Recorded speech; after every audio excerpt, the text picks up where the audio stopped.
In part 1 of the overview, I talked about some of the standard brushes I like to use in my workflow. Pulling out geometry with Sculptress and the Snakehook brush, uniforming stretch geometry with Dynamesh, quickly stylizing the sculpt with Clay Polish tool, and lastly working with the Bend Curve gizmo to insert the lips for the dragon. So with a sculpt like this, invariably things are going to get complicated. We have several subtools, which if you're more familiar with a program like Photoshop or Maya, these subtools are essentially separate layers. I'll talk more about subtools in a second, but first, I'd like to talk about what I'm doing here. I want to manipulate multiple subtools at once, but I still want to maintain my subtool structure. I can merge everything together, get the sculpt where I want it to be, then extract the meshes from the combined geometry, but there's a better way. So this is sometimes a little finicky, but when it works well. I would recommend quick saving before trying this plugin.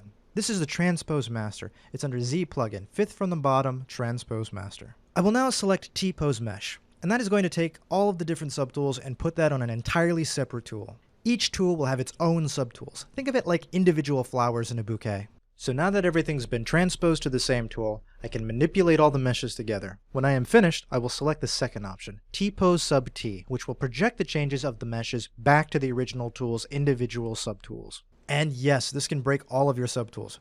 Quick save often when trying this out. So while I'm making adjustments to my model, let's talk about why you want to use subtools. Subtools are good for separating objects from each other that you really want to leave alone for the most part, like our eyes and teeth. Make sure you are naming as you go. You should be putting your subtools into relevant folders or groups. Good scene setup is really useful in a studio environment. At this point, I know I'm going to merge a bunch of these tools together, so I'm not too worried about my naming conventions. But as your scene becomes more complicated, it's important to name your subtools accordingly for a smooth workflow. Also, so coworkers who may need to gain access to your project can navigate its contents easily and effectively. For this, I've bound Ctrl-G for putting a subtool into a new folder, and Ctrl-R for renaming a subtool on the go. Make sure you don't rename your transposed model subtools unless you really know what you're doing. It will more than likely break the operation. So as you get more developed with ZBrush, you're going to want to take advantage of subdivision, and you will want to have anything subdivided on its own subtool. Subdivided objects cannot be mirrored without a third-party plugin. Dynameshing removes the dividing. It will clear painted materials. It basically remakes the mesh. So whatever level you Dynamesh on will be converted to equally spaced geometry set to whatever resolution you have for your Dynamesh.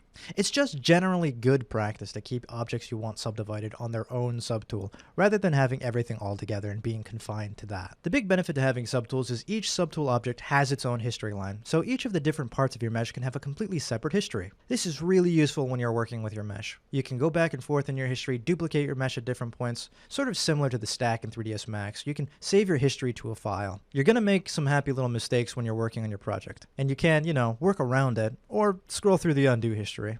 Alrighty, that's enough about T-Pose Master for now. So what I'm doing here is carving in some secondary details like the outlines of muscle groups and large folds of the neck. Refining some more of the face shapes using H-polish to flatten out the cheekbones a bit more, just making things a little less angular. Those angles are useful while I am initially sculpting. They're like little landmarks for where I put my final shapes. But over time, they are going to be refined out, always moving towards that concept art. So now it's time to return to the subtools. I've worked these eyes a little on accident, so I've gone back in the history to a point where they were more spherical. Your subtools will add the transpose meshes changes to the history, so you can always go back to an earlier state. But you will have to undo every subtool individually if you have major issues with the transposed mesh. So I'm beginning the painting process on the eyes. This is just to get a better feel for the character at this point. I'm really just trying to keep things simple. I'm using a third-party plugin to fill the eyes, but you can do it manually by just using a paintbrush at a larger size. Finishing up those front teeth now. They weren't really crucial at first, but I'm at a point where it makes sense to start filling them in. Just moving the topology around with the Move Topology brush and filling in those gaps with the Inflate brush.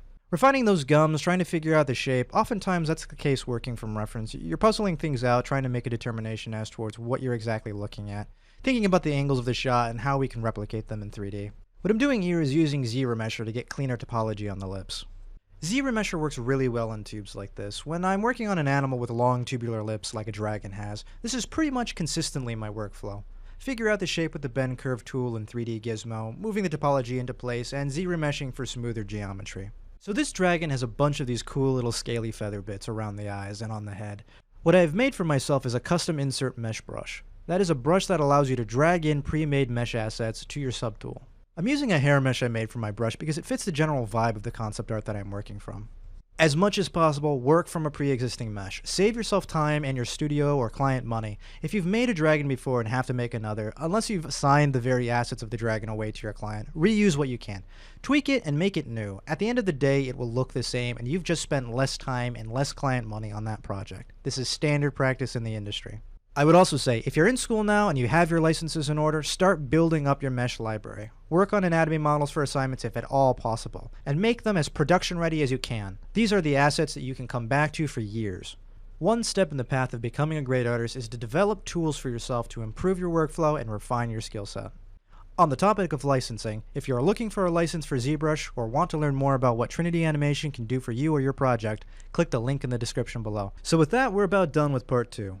For part 3, we will be finishing the sculpt, adding a mouth bag to line up with the gums, refining our inserted feather scales, talking a bit more about subdivisions and the seldom used but very useful dynamic subdivisions. We'll be developing sails, spines, and horns as well, and wrapping up those tertiary surface details like fur, wrinkles, and scaly bits. I'm James Simon with Trinity Animation. Happy sculpting!